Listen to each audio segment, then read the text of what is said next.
Ito, mainit pa to. Kainin nyo na, mainit pa. Madadagdag pa po ako. Magdagdag ka. Tatarang bili.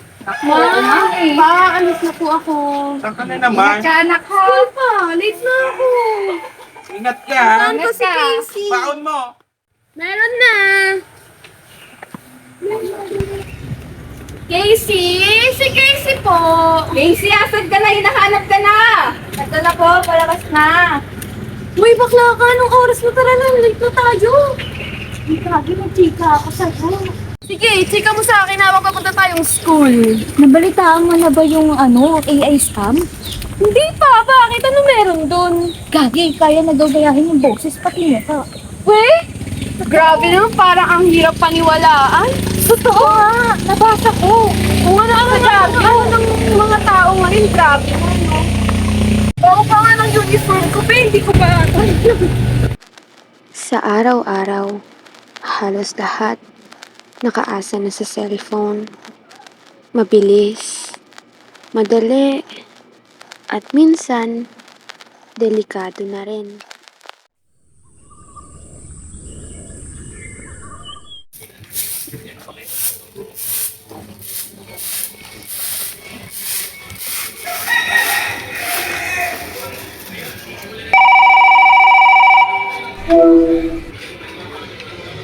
Hello?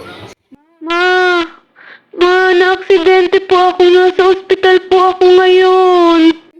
Ano? Ano nangyari? Ma, kailangan ko po ng pera. Down payment daw po bago ako gamutin. So, yung ate mo! Yung ate mo na aksidente daw! Pa! Si ate na aksidente daw! Ano yun? Yung anak mo! Na Ano nangyari? aksidente! Ano daw kailangan nila? Malaki. Malaking pera daw. Kailangan na daw ibigay. Yung inipo natin, kunin mo na agad. Opo pa! Nurse, pwede bang magtanong sa'yo? Sige po. May pasyente po ba dito yung pangalan ni Melissa? Ano ko po yun? Wala pong record dito ngayon po na ganyan po. Bale, wala pong pasyenteng na under that name po ngayon. Pero may tumawag sa amin. Sabi niya, na-aksidente daw yung anak namin. Sigurado ba kayong siya yun? Ma'am, sir, paalala lang po na na marami pong cases na ganyan po ngayon na scam calls po. Using po fake voices or AI po.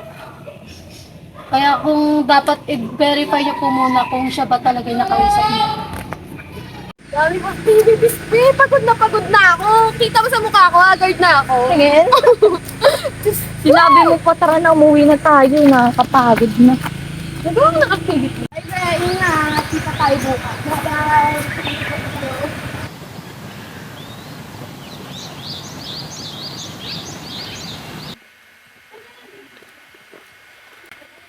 Pa, dito na po ako.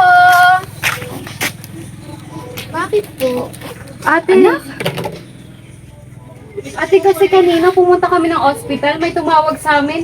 Kaboses mo nasa ospital ka daw. Paano nasa ospital kakauwi ko lang ng school. Ayos ka lang ba? Sigla-sigla ko pa. Aksidente ka ba? Hindi po, mukha po ba akong na-aksidente? Naloko tayo. Ano yan, ipo natin yan. Yep.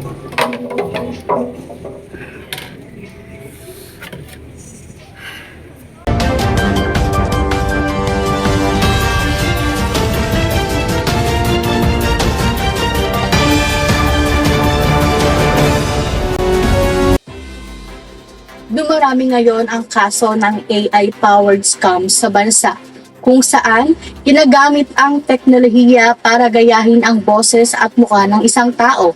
Mas magiging kapani-paniwala ang mga paninilang na ito, lalo na kapag emergency ang sitwasyon na ipinapakita.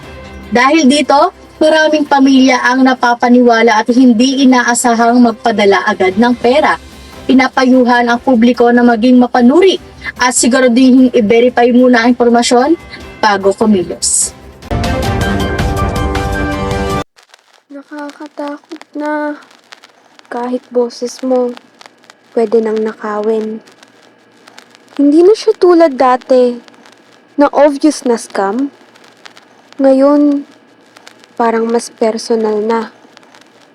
Kaya kailangan talaga maging mas maingat tayo. Kaya lagi kong tinatandaan ang sabi ng teacher Mikmik ko. Hindi natin dapat agsisihin ang teknolohiya. Ang AI ginawa para makatulong. Pero nagiging problema lang ito kapag inaabuso ng tao. Nasa paggamit kung paano ito gagamitin para tumulong o manloko. Kaya mahalaga ang tamang paggamit, tamang kaalaman at responsibilidad. Magandang araw po sa inyong lahat. At ngayon po sa seminar natin, pag-uusapan natin kung paano nakakaapekto ang AI sa inyong pang-araw-araw na buhay, lalo na kayo ay nasa province and madali. Hindi naman sa pag-aano, pero madali kasi kayong ma-scam or what. Kaya ngayon, konting pasada lang naman to.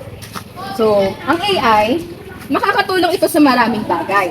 Ginagamit ito din sa panlilinlang, katulad ng deepfake at mga voice cloning, and I'm pretty sure naman na alam nyo na yon. So, ang layunin ng seminar na ito ay turuan kayo kung paano makilala ang mga ganitong uri ng scam. At sigit sa lahat, kung paano gagamitin ang teknolohiya para sa ligtas at responsableng paggamit. Akala namin teknolohiya ang kalaban. Pero hindi pala. Dahil tao ang gumagawa ng teknolohiya. At tao rin ang responsable sa paggamit nito. Hindi ito masama. Pero kapag maling kamay ang gumamit, doon nagiging delikado.